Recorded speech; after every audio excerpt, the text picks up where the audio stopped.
What's up guys, and welcome back to the channel. Thanks to the team over at ThreeZero, we're going to be taking an early look at the Transformers Bumblebee DLX ThreeZero Soundwave and Ravage. And taking a quick look here at the front of the packaging, you can see that we have an awesome image of both Soundwave and Ravage, and these are indeed actual product shots of the figures themselves, and I think that these look absolutely terrific. I'm a huge fan of the font that they've used there for Soundwave and Ravage, the way that the waves seem to weave in and out of the Soundwave and the Ravage text. We also do have the ThreeZero and authentic Transformers logo, and then finally, of course, we have the Transformers text there on the side. So without further ado, let's crack this open and see what awaits us inside. Now, before we take a look at both the accessories and the main figure himself, as per tradition with all of the DLX figures, we do of course get an awesome display base included with this release. This just helps you to get that extra sense of security when displaying this figure on the shelf, or it actually does help you in getting him into some really awesome poses. I have found myself getting the likes of DLX Blitzwing, Optimus Prime and Bumblebee into some astonishing poses. It works in exactly the same way as all of the others do, so you can see that we've got some really nice detailing here for the main platform, the Transformers Bumblebee logo. This time it's been done in a lot darker of a blue to match the colour scheme of Soundwave. The cradle works exactly the same, so you just want to lift this section up here in order to raise or lower the crane, and then snap this section down in order for that to lock into place. So just to demonstrate that, you can literally hinge this anywhere, connect this in, and it will solidify really nice and securely. This piece here does extend all the way up, and in order to compress it, you just want to hold this button, and you can then compress it into whatever way you so desire. And then finally, the actual hook section that pegs onto the figure does remove, and you can see all of the different teeth. You just align it up with the position that you want, and it will stay in there really nice and securely. Just demonstrating this on the main figure himself, bringing him in and giving you an early preview before we take a look at him. You're going to want to remove this main plate here at the back, and then just peg this port in, and you can see that there we have Soundwave on the display base. Now, I am going to conceal the main body of him for when we actually take a look in more detail at the figure, but you can see that in terms of the display base, it works really nicely. And so starting off here by firstly taking a look at the accessories that we get included with the DLX Soundwave, you can see that we do get Soundwave's rifle, we get a wide range of individually sculpted gestured hands, and of course probably Soundwave's most iconic weapon, that being his shoulder cannon. But the most interesting accessory that he includes for me is for sure the Foldable Ravage, and Ravage does also include some accessories for himself. However, we'll discuss him later on in the video. Bringing in the shoulder cannon for a closer look, you can truly appreciate the amount of details that ThreeZero have packed into this piece. I truly do believe that they are one of the best premium scale collectible companies that are producing Transformers products. Their work is just absolutely phenomenal. I have not had a bad release from them yet. Their products are all 100% in terms of quality, accuracy to the movie, and even articulation. I just think their pieces are just absolute works of art, and Soundwave here is no exception. You can see that we've got all of these lovely sculpting and detailings here for the sides of the blaster. Of course, we unfortunately didn't get a great look of Soundwave in the Bumblebee movie due to him having very minimal screen time, so this is probably the best look that we've gotten of the design yet, but you can see just how authentic and realistic the paintwork looks. They truly have some of the best artists working on these pieces. The amount of detail that they pack into these, as well as the paint applications, I just think are absolutely mind-blowing. Even here for this die-cast structure, despite it being completely made out of die-cast, also has some phenomenal sculpted in detailing. So in all, this piece here is just truly remarkable. However, it looks even more awesome when actually pegged onto Soundwave's back, which I'll showcase later on in the review. Bringing in Soundwave's rifle, similarly to what I stated when I took a look at the shoulder cannon, we unfortunately didn't get a great look of this in the Bumblebee movie, so to get it here in probably the most accurate format possible not only gives me a great appreciation to ThreeZero for putting in so much detail, but also a better appreciation for the actual CGI design. I think that this blaster here looks absolutely fantastic with all of the mechanical detailing, and the paintwork too is truly remarkable. Just an absolute astounding looking piece, and a great sidearm for Soundwave to actually use. We do also get a complete wide range of individually sculpted gestured hands, so we get two relaxed palms, we get two more exaggerated gestures, we also get trigger fingers, two fists, and of course a command hand. Bringing them in here for a closer look, I won't go into all of them in as much detail as I will for some of the open palms, but you can see we have some phenomenal detailing there for the interior section of the fingers with all of the hinge joints. I just think this looks superb. This has been painted in a very nice gunmetal silver with a lighter silver applied over the top in order to make it appear dry brushed and weathered and worn, much like we saw in the movie. And I can also confirm that these are a lot more easier to detach and actually peg on to Soundwave than what we got with the DLX Optimus Prime, so that's great to see that they are just slightly refining the overall functionality of their pieces. But here, I just think this looks absolutely terrific. And as we take a look here at some of the relaxed gestures, similarly to the more expressive ones, the paintwork as well as the sculpt work is just absolutely mind-blowing. They really are one of the best companies that create premium products. Now, bringing in the Foldable Ravage for a closer look, you can see that here in his more foldable, compact form, he looks very accurate to what we saw in the film. Now, this can indeed actually plug into Soundwave's chest, and I'll demonstrate that once again later on in the review, but just appreciating the amount of sculpting and detailing and the actual effort that ThreeZero have gone to in order to make this fit into Soundwave's chest, as well as make this as accurate as possibly can be in his robot mode, I just think is absolutely mind-blowing. Here in his more compact form, he looks very accurate to what we saw in the movie. Super cool and really lovely attention to detail here.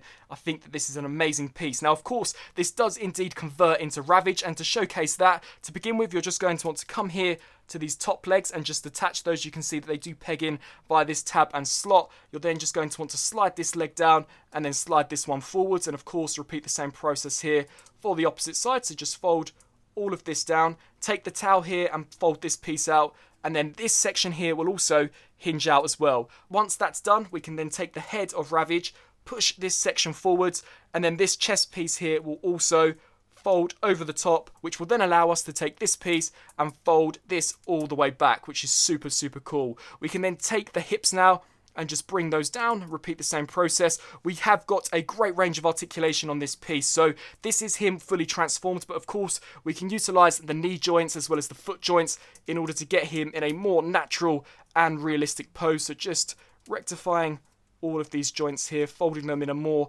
authentic pose to what we saw in the movie. You can see that here we have Ravage fully transformed up into his robot mode, and similarly to some of the other accessories, if not more, this piece is just absolutely mind-blowing. The amount of detail that they've packed into this, quite honestly, they could have released this as part of a deluxe version or a sideshow exclusive, but they didn't. They did pack it in with the regular release, which is awesome to see, or they could have even had just given this character a single release. It's that well detailed. You can see all of the phenomenal mechanical components there for the torso, the Decepticon insignia, as well as the amazing attention to detail in terms of the paint applications. I just think that this is a mind-blowing piece. We have never gotten a version of the Bumblebee movie Ravage nor Soundwave, so to get ThreeZero's version as the first official version is just absolutely mind-blowing. As stated before, I think they make some of the best figures on the market, or at least some of the best premium collectibles. And then as we take a look here at Ravage's head sculpt, absolutely mind-blowing when it comes to detail and paintwork. And of course, Ravage is quite articulated, so we can open his jaw, which is awesome, and you can see all of the lovely sculpted and detailing there for the tongue and the teeth. In terms of articulation, his head can hinge up and down. You saw that the jaw can open and close. We can hinge these sections forwards and backwards, as well as out to the side on ball joints. The elbow sections also hinge, as well as the feet, and the same can be said here for the back. So we have ball joints here, a hinge joint here, another hinge joint here, and then hinge joint for the foot. And then finally, we also do get a slight hinge joint here for the tail. However, that's mainly due to transformation. Now, as stated earlier on, Ravage does also include his own set of accessories, so just bringing them in here, we do have what I believe is a missile launcher pack. You can see that those definitely look like miniature missiles, and these do just peg into this section here, which just completes his look from the Bumblebee movie. And I think that this piece here is also incredibly detailed and looks absolutely fantastic when pegged into Ravage's back. And we also do get a pair of missile pods, so we can just peg these here onto the hips of Ravage, and obviously repeat the same process here for the opposite side. And the detail as well as the weathering effect, I just think looks absolutely fantastic. This is an amazing accessory, and as stated before, is more of an additional companion piece than an accessory, as it's an actual character that appeared in the Bumblebee movie. So in terms of accessories here, I think that ThreeZero really have outdone themselves. This is by far one of the best DLX releases when it comes to accessories. Soundwave comes with a great range, and Ravage is definitely an exceptional piece. And so now turning to the main event himself, here we have the DLX Soundwave by ThreeZero, and the first thing that comes to mind when looking at this figure is just mind blown. This looks incredible. As with every ThreeZero release, I think that they are absolutely killing it in terms of the level of movie accuracy that they are able to replicate here with their figures. This figure looks as if though it's just jumped straight off of the silver screen and into my review station. I'm blown away with their latest release here with Soundwave. He looks truly phenomenal. A great design captured here by a great company. Now, of course, you saw earlier on that Soundwave does include his shoulder cannon, and his look wouldn't be complete without it. So in order to actually peg that in, you can see here that we do have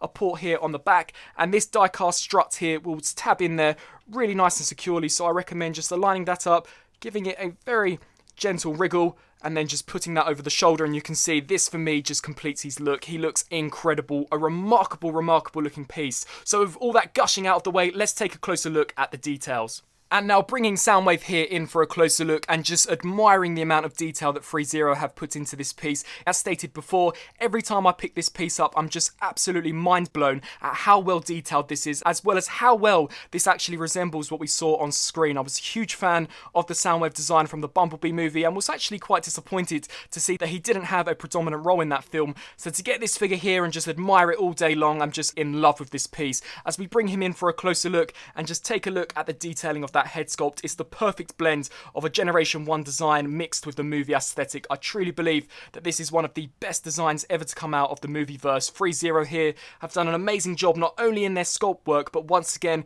in terms of their paint applications. You can see all of the different panel lines there for his mouth guard. The red eyes look terrific, and he does indeed have an LED function. So to demonstrate that, you just want to push this crest here, and you can see that the eyes do illuminate in an awesome looking red. I will showcase him in some darker lighting throughout the review so that you can get a better appreciation of the LEDs. He does take 2 AG13 batteries which do store within the head sculpt. So to just quickly show you that, you just want to remove this top section, and you can see that they do just slide into this piece in there. It's very simple to actually swap the batteries out, so that's great to see. No screws are required. And taking a look once again here at a side profile, I just love all of the mechanical detailing. Just an absolute astounding piece. Turning now down to the torso region, this whole piece here is very accurate to the movie and of course his G1 counterpart. I think that the overall design here with the yellow stripe as well as the Decepticon insignia and of course here with the red pieces look fantastic. Very nice proportions, very blocky, and definitely a formidable foe for the Autobots to come up against. However, as stated before, you can indeed put Ravage in his chest. So just to demonstrate that, you just want to untab this top section in here, and they've even gone the extra mile and detailed the interior of Soundwave's chest, which I just think is such a nice attention to detail. Truly an amazing piece. Bringing in Ravage, however, you're going to want to fold him back into his compact form, and he does simply just slide into Soundwave's chest, recreating the scene where Soundwave deploys Ravage in order to fight against Optimus Prime. And even this is very faithful to how we saw him in the movie.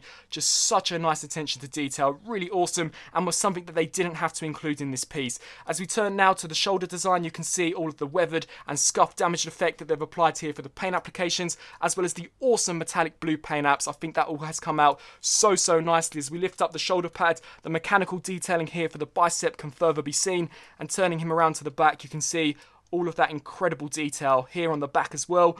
All of these mechanical components, even the strut that is attached to his shoulder cannon, looks absolutely amazing. Taking a look at all of that beautiful sculpt work, just truly an amazing piece. I do apologise if I do appear to be repeating myself throughout this review, but honestly I'm just mind blown by this release. You can see here for the arms, even the elbow joints have got some lovely mechanical detailing in there, and I just love all of this Gauntlet armor here. The gauntlets look so cool. The forearms with these sections look so nice with all of that paint application, and you can see there the fists. I just think it's a beautiful looking design. As we take a look here at the lower section of the torso, very Generation 1-esque in terms of the design with the cassette player buttons here, so I love that homage. You can see that we've got the red buttons as well as the silver pieces here, and even some lovely mechanical detailing for these pieces. Just truly an astounding looking piece. And as we turn down to the thighs and the hips, you can see amazing panel detailing.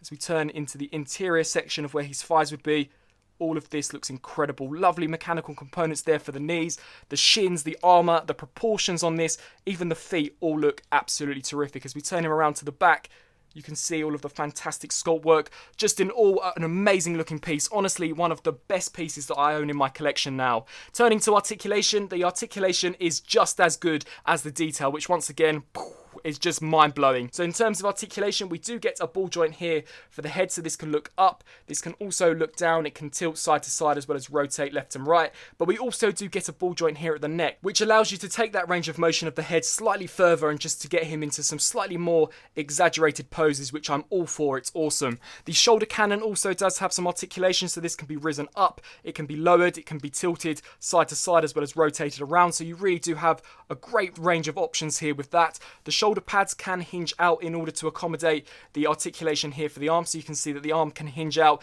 but we also do get a hinge joint upwards as well, and as we hinge that out, this section also will move to accommodate that, which I just think is so nice. So just hinging all this back down and utilizing the butterfly joint. As we do that here, we do expose some more detailing and some more armor, and even this piece here has also been detailed, which looks fantastic. And just rising the armpit joint up once more, you can see that they've even gone the extra mile to detail the armpit, which I just think is so cool. Lowering this back down, we do get a full 360 rotation there at the bicep, as well as a well over 90-degree bend here at the elbow due to 2 die-cast joints. All of the joints in this figure are die-cast, which not only greatly helps to solidify some of the joints and prevent them from breaking over time, but it gives a great sense of weight to this figure as well. He's very weighty, feels very high grade and premium. We do also get ball joints here for the wrists, so these can hinge up and down, forwards and backwards, rotate 360. And we also do have a hinge joint as well, which similarly to the head, just allows you to take some of the range of motion slightly further to get him into some more exaggerated poses. Turning now down to the torso, similarly to their DLX Optimus Prime, they've also engineered this figure to have a fantastic ab crunch, which exposes more spinal detailing. So I'll showcase this here off from the back. So you're just going to want to take the figure here, hinge him forward, and you can see as you hinge him forward, the spine is revealed. And the details on that spine look truly remarkable. Really just an astounding looking piece. The reflective blue, very metallic in terms of its colour scheme, as well as the gunmetal, I just think contrasts so nicely with one another. And as we take a look here at how that looks from the front, you can see that I really do think he has a great range of motion in terms of an ab crunch. So just lifting this backwards. And so now taking a look here at the articulation for the lower torso. To begin with, what I recommend doing is just taking these panels here, and they are on double hinge joints, so just hinge those forwards and down. And these pieces are also on ball joints as well. So really, no matter what way you pose this figure, all of this hip armor can accommodate that for a more natural and realistic look. And of course, we can repeat the same process here for this side, and that just allows you to articulate this figure with ease and not worry about any of the pieces popping off or applying pressure to a certain area or potentially scratching the paint or breaking it. We're then going to want to take this hip armor here and just take this and rotate this section all the way down, just hinge this piece down. And now with that out of the way, this is on a drop down connection, so you can see the leg does drop down on a hinge joint. If I just show you, you can see this die cast section will hinge down, and we also do get a hinge at the leg, allowing for a fantastic range of motion there, kicking outwards. It could probably go slightly further. However, I personally don't want to test it, just as I really don't want to scratch the paint. But you can see even there, it can kick to a phenomenal degree. We can, of course, kick all the way backwards. And once again, we have got some armor here at the back, which is also on a double ball joint. So we can just move that out of the way, hinge that all the way back as well. He can also do the splits to a terrific degree as well. That is absolutely fantastic. So just hinging all of this back down and returning it to its more natural position. We also do have a thigh joint. This is very stiff though, but you can see that the thigh can rotate, just lifting this armor up as well. He has an amazing range of motion here where the knees are concerned. So taking this section, you can see that he has one bend there, as well as another bend here, which when it does bend, it brings down this armor here, which I just think is so awesome. It creates for a really awesome visual when you do it, and it just looks fantastic and really feels fantastic, especially with the very heavy duty die cast joints. All of the joints on this figure are really nice and stiff, and you can see that even when this piece hinges down, the paintwork and the detailing there is truly remarkable. And then just hinging this back up and showing you how that looks from a back perspective. Just hinge this down. You can see that that can go to a great degree. And then turning now down to the feet, we can see here that these can drop down also, so we can drop those down to quite a significant degree. And we do have an ankle rocker joint here, which can pivot side to side as well as forwards and backwards. We also do get a toe bend, so that can also hinge forwards and backwards. And this piece here can also lift up and down in order to accommodate the poses. So in terms of articulation, mind-blowing. I'm truly in love with this piece. And now very quickly showcasing how you can actually pop off some of the hands and swap out for an alternate gesture. As stated when I did my accessory overview, it's actually a lot easier and doesn't require nowhere near as much force as we did with the DLX Optimus Prime. So just to demonstrate, you just simply want to pop these off. They come off really easily, however, do peg on there very securely. I have no issues with them falling off, so that's great to see. The tolerances on this release are just perfect. And then bringing in the trigger finger hand, as I just want to show you how the blaster looks. You can see that pegs on there very easily with no hassle required whatsoever. Bring in the blaster and you can see that the hands are made out of a slightly more pliable plastic, so just put the blaster in the hand and put the trigger finger through, and there we have Soundwave wielding his awesome looking rifle, and I just think this looks super cool. With the articulation, you're able to get this figure into so many poses, and he looks like a formidable opponent for the Autobots, truly a brute of the Decepticons, and as stated before, I just really hope that we see him in the next live action movie installment. And now turning to a DLX ThreeZero size comparison, here we have Soundwave compared next to both Optimus Prime and Bumblebee, and I think that he is perfect scale. I did actually check the official size chart from Paramount, and Soundwave was actually slightly taller than Optimus Prime, which is evident here when you compare ThreeZero's release of Soundwave to Prime, and I absolutely love Soundwave being bigger than Optimus Prime. Of course, in the Michael Bay movie, Soundwave was always depicted as being more of a formidable foe to Bumblebee, but here, I definitely think that this Nightverse version of Soundwave could definitely go toe-to-toe with Optimus Prime, which was slightly hinted at in the Bumblebee movie, so I really do hope that we see this version of Soundwave reoccur in the upcoming 2022 movie and fight up against our Autobots. So definitely great scale here, and he looks absolutely amazing when paired both next to Optimus Prime and of course Bumblebee. And for a final DLX size comparison, here we have Decepticon Soundwave compared next to the other Decepticon DLX figure that we have, that being Blitzwing, and similarly to as stated with Optimus Prime, I think that these two here scale perfectly. This looks awesome, and I really do hope that ThreeZero approach Shatter and Dropkick, Shockwave, just everyone from that Bumblebee movie. I think that that would create for an amazing display, as these pieces here are honestly some of the best that I have in my entire collection. So Soundwave definitely looks fantastic when posed next to Blitzwing. And so that was my review for the ThreeZero Transformers Bumblebee DLX Soundwave and Ravage. If you haven't guessed already from this review, I'm just mind blown by this latest release by ThreeZero. I think in terms of robot mode, he looks incredible, pixel perfect to what we saw on the big screen. He really does look as if though he's just leapt straight out of the screen, and as stated when I did my accessory overview, we unfortunately didn't get a great look of Soundwave in the Bumblebee movie. I believe he was only really in the film for about 15 seconds, so to get this figure immortalised in a plastic and die-cast form gives us the best look of this character that we have gotten so far, and I'm just so glad that it has come from ThreeZero first, as they make some of the best, if not the best, premium collectibles on the market. In terms of articulation, it's incredible. Really awesome piece. You can pose this figure around in almost any position you want. I do believe he has something like 82 points of articulation, so I probably didn't even showcase all of that off in this review.